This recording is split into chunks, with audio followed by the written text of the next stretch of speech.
Like most public school educators, first grade teacher Brunetta Washington spent the week before school started getting her classroom ready. She updated the word wall,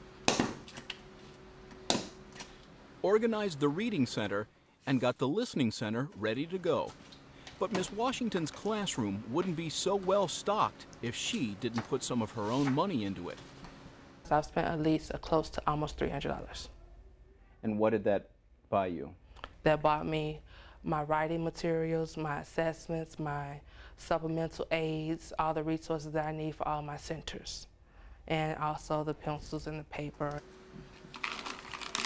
Every school year, Chicago public school teachers like Miss Washington receive a $100 stipend to use as they wish for their classroom. But ask any teacher how far that money gets them, and you'll always get the same answer. It's gone. It's already gone.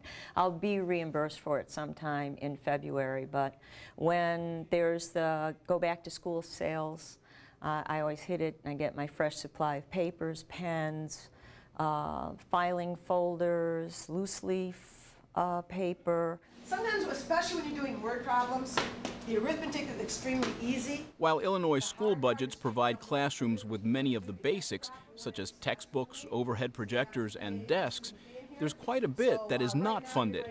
Take, for example, Marilyn Weiss's math class at Shores High School. If you have a student who's lost a calculator, you have to get a new one. So most of these calculators, which I call my baby calculators, I bought out of my own money. On another floor at Shores High School, English teacher Linda Buccina is provided with some of the classic books that are required reading for high schoolers. But if Miss Buccina wants to expand her library or replace worn out or lost copies, she's on her own. Maybe I have to go out and buy 5 more copies that are readable of Mice and Men. And this is one of the ones that I bought for, like Water for Chalk. I've had to buy Maya Angelou's Cage Bird of Mice and Men. These are all books that you have to buy on your own because... I don't have to. I've chosen to do that because, to me, the educational program is paramount. That's why would I be teaching? In some communities, teachers have to provide the bare essentials when parents don't or can't send their kids to school with the proper tools. And sometimes, by you being in a low-income area, it may have to provide pencils, crayons, paper, the whole slew of things that you must need. If the child doesn't come with anything from home, you have to provide those things. Administrators like Beethoven principal Dyrese Garner Stewart are fully aware that their teachers often take up the slack when budgets don't provide. Our focus is on achieving higher literacy in all public schools. To do that, we need to supplement our basic curriculum with incentives, with additional resources, flashcards, tape recorders, anything that would enhance learning and instruction. Those are not frivolous items, those are necessary. Unfortunately, many of them cost much more than we allocate for children. One store where teachers spend their hard-earned money is the Learning Tree in Chicago's Ravenswood neighborhood. On any given day, teachers comb the aisles for everything from art supplies to books to rewards for their kids. And of course, their $100 stipend doesn't go far. In a whole year, I hate to say it, but I probably do spend about $1,000, about $1,000 between resource books, class novel sets, pencils, paper. You know, in the beginning of the school year, you do get some of that stuff, but it doesn't last you 180 days. For teacher Gina Salinas, even $1,000 of her own money doesn't get her everything she wants for her students. In addition to being a regular teacher, I am a science teacher, and I have to provide a lot of my own resources in the classroom. I teach 2 hours of science daily, and I want my students to have the best experience possible, and so they're doing a lot of hands-on stuff, and that stuff is really provided by me.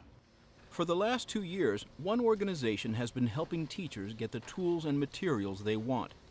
Donors Choose was started by a former New York teacher who also invested a lot of his own money into his classroom. On the Donors Choose website, contributors donate money, deciding what schools and what projects will get it.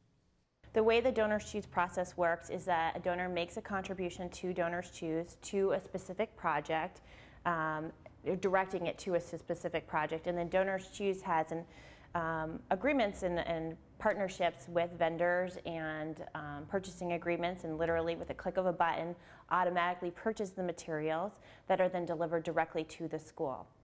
For their part, teachers submit a proposal detailing how much money they need and what it will be used for. So far, Donors Choose has matched thousands of big and small philanthropists with needy classrooms. We opened the Donors Choose Chicago program in November of 2004, and since that time we've raised about $800,000 for student projects. Right now, Donors Choose is only available for Chicago public school teachers, and there's a $2,500 limit on donations. But the organization hopes to raise that limit and expand throughout Illinois. For Linda Buccina, any donation would be a help to her pocketbook. Buccina estimates that in her years at Schurz High School, she has spent over $15,000 on her students. But like most teachers, she says it's money well spent. You know, that eats into the budget, and you know, I look at the money that I spent, and I never regret it. You know, I'm a lifelong classroom teacher, whatever it takes. That seems to be a common refrain from teachers who are devoted to their students almost irregardless of cost.